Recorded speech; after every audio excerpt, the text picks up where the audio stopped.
अशोक वानखेड़े जी, बहुत बहुत स्वागत है सर आपका। क्या लगता नमस्कार। है, जैसे ही ये खबर आई कि 5 दिनों का विशेष सत्र बुलाया जा रहा है, इस 5 दिनों के विशेष सत्र का एजेंडा आपको क्या लग रहा है? देखिए, जोशी साहब ने तो कहीं स्टेटमेंट ये दे दिया है कि भाई अमृतकाल का ये विशेष सत्र है। और अमृतकाल मुझे ये नहीं समझ में आ रहा है कि G20 का या चंद्रयान का महिमा मंडन करने के लिए विशेष सत्र बुलाने की जरूरत नहीं है। और फिर विशेष सत्र 2 दिन का भी हो सकता था।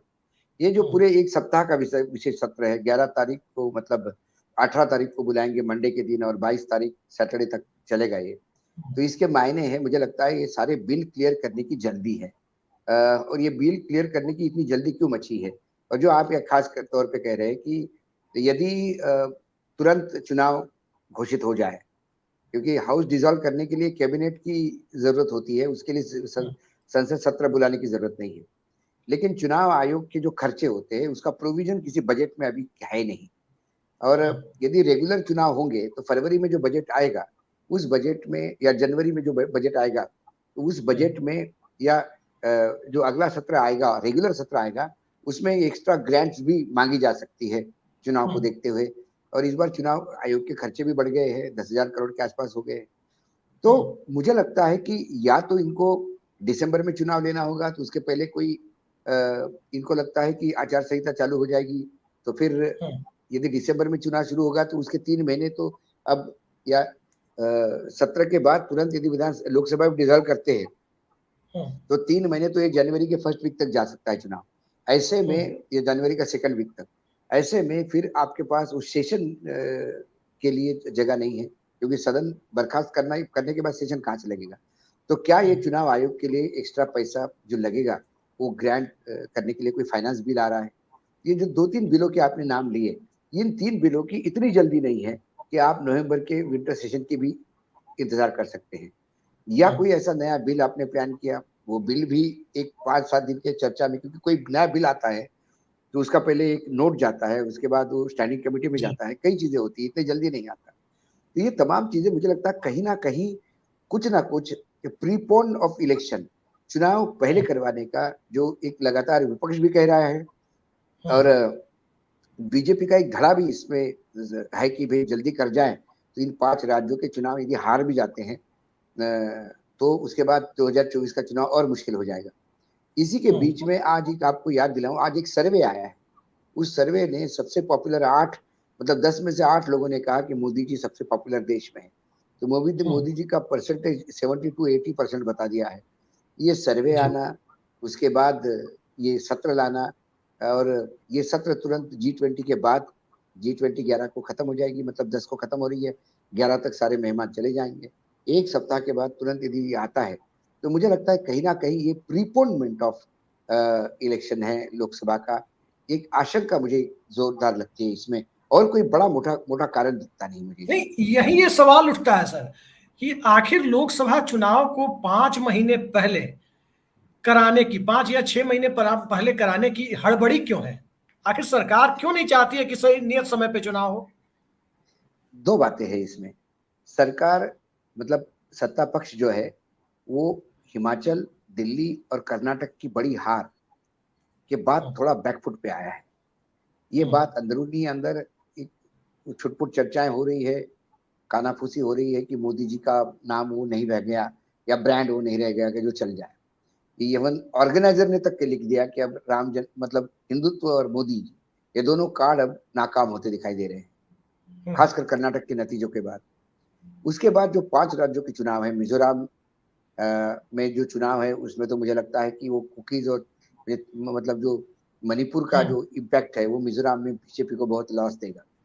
वहां उसके बाद आप तेलंगाना में आ जाइए जहाँ बीजेपी है ही नहीं, वहाँ कांग्रेस वर्सेस BRS है। उसके बाद आप छत्तीसगढ़, मध्य प्रदेश और राजस्थान, 3 जगह बीजेपी वर्सेस कांग्रेस। छत्तीसगढ़ में कांग्रेस बहुत स्ट्रांग है। मध्य प्रदेश में लोग कहते हैं कर्नाटक जैसी स्थिति हो जाएगी। जो विद्रोह है मध्य प्रदेश में, जो 39 सीटों का डिक्लेयर हो गया, उसके बाद वो विद्रोह थमने का नाम नहीं ले रहा है।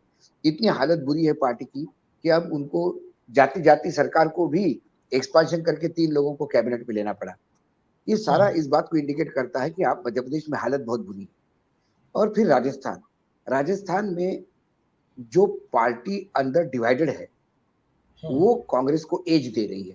और जो कांग्रेस सचिन पायलट और अशोक गहलोत के बीच की रिफ्ट है वो एकदम समाप्त होती सी दिखाई दे रही है। पिछले 2 महीने से ना कोई स्टेटमेंट आ रहा है सचिन का, ना कुछ आ रहा है, और सब मिलकर सरकार चलाएंगे, सरकार वापस लाने की बात कर रहे हैं। कांग्रेस यूनाइट हो गई है और बीजेपी अभी भी 4 मुंह में 4 नेता बात करते हैं, 4 जगह पे 4 डायरेक्शन में जा रहे हैं। विद्रोह इतना ज्यादा है कि कैबिनेट मंत्री जो है मेघवाल, अर्जुन मेघवाल, उसी के खिलाफ फ्रंट खोलने के कैलाश मेघवाल तैयार बैठे हैं। अनुशासनहीनता की नोटिस भी आई तो उसका जवाब। तो ये कुल मिला के राजस्थान में भी स्थिति खराब दिखती है। सपोज 5 राज्यों में बीजेपी हार जाती है बुरी तरह से, तो फिर ये लगातार 8 पराजय होंगे बीजेपी के, मोदी जी के नेतृत्व और अमित शाह के नेतृत्व। फिर ये परसेप्शन मोदी है तो मुमकिन है, ये चलेगा नहीं 2019 में, 2024 में। फिर ये कहते हैं कि भाई पहले के हमारा इतिहास है 2019 का कि हम सारे विधानसभा हार गए लेकिन लोकसभा उसमें क्लीन स्वीप कर गए। सब इसी से जुड़ा हुआ एक सवाल है, इसी से जुड़ा हुआ एक सवाल है। आपको पता है कि छत्तीसगढ़ और राजस्थान की सरकारों ने ओल्ड पेंशन स्कीम दे दी है सरकारी कर्मचारियों को। कमलनाथ कह रहे हैं पहली बैठक में दे देंगे। और ओल्ड पेंशन स्कीम जब आ जाएगी तो सरकारी कर्मचारियों का रवैया आप जानते हैं, इलेक्शन ड्यूटी में लगे हुए लोगों का, किस तरह से वो काम करेंगे उनके मुद्दे सोल्व होने के बाद। दूसरी तरफ जिसको सरकार रेवड़ी कहती थी, अगर पिछले 2 से 3 दिनों के घटनाक्रम पर नजर डालें तो उज्ज्वला गैस पर 400 और नॉर्मल गैस जो 33 करोड़ कनेक्शन है उस पर 200, ये 400 और 200 की रेवड़ी जो दी गई है, क्या ये विधानसभा चुनाव के लिए मोदी जी ने दी है या लोकसभा चुनाव के लिए दी है? अपने लिए दी है या शिवराज सिंह चौहान के लिए दी है, ये बताइए। अभिषेक जी, ये बात अब 2014 के बाद 10 साल में इस देश के प्रत्येक नागरिक को ये बात समझ में आ गई कि नरेंद्र मोदी जी के डेफिनेशन स्वयं के लिए और दूसरे के लिए अलग अलग होते हैं। विपक्ष में जो होता है वो भ्रष्टाचारी होता है, वही भ्रष्टाचारी जब उनके पार्टी में आता है तो सदाचारी हो जाता है। जब विपक्ष अनाउंस करता है तो रेवड़िया बांटता है, और जब ये अनाउंस करते हैं तो राष्ट्र विकास की बात होती है, गरीबों का ध्यान रखने की बात होती है। अब लोग समझ गए, इसलिए मोदी जी जब भी परिवारवाद, भ्रष्टाचार, तुष्टीकरण की बात करते हैं तो लोग ठहाके लगाते हैं, क्योंकि लोगों को मालूम है परिवारवाद क्या है। आपके इंडिया के कुनबे में बीजेपी छोड़ा तो ऐसा कौन सा है कि जहां एक राजनीतिक दल नहीं है साथ वाला जो परिवारवाद का हिस्सा नहीं है। और बीजेपी के अंदर यदि बात करें तो कई नेताओं के बच्चे राजनीति में आए हैं, वो अपना अपना एक परिवार घर में एक सामंत बना के रखा है उन्होंने आज क्षेत्र में, ऐसी सीरीज निकलती है। तो परिवारवाद तो ये बेनामी हो गई बोलना। भ्रष्टाचार तो भ्रष्टाचार के खिलाफ ही लड़ते हैं और भ्रष्टाचारियों को गले लगाते हैं, वो चला गया। कुल मिला के अब इनके पास मुद्दे नहीं रहे हैं, तो एक ही हो सकता है।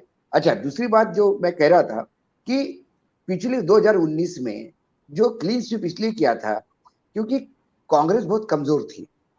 वो इतनी कमजोर थी केंद्रीय नेतृत्व कांग्रेस का कि भारी भक्कम मैंडेट मिलने के बाद छत्तीसगढ़ में 1-1.5 महीने मुख्यमंत्री नहीं तय हो पा रहे थे। मध्य प्रदेश में मुख्यमंत्री तय हो गए तो वो सरकार से इतनी नाराजगी होगी तो सरकार ही गिर गई। दूसरी तरफ अशोक गहलोत ने जब मुख्यमंत्री पद की शपथ ली तो सचिन पायलट वहां फूफा बन के बैठ गए और वो लगातार 3 साल तक तकलीफ देते रहे। आज वो स्थिति नहीं है।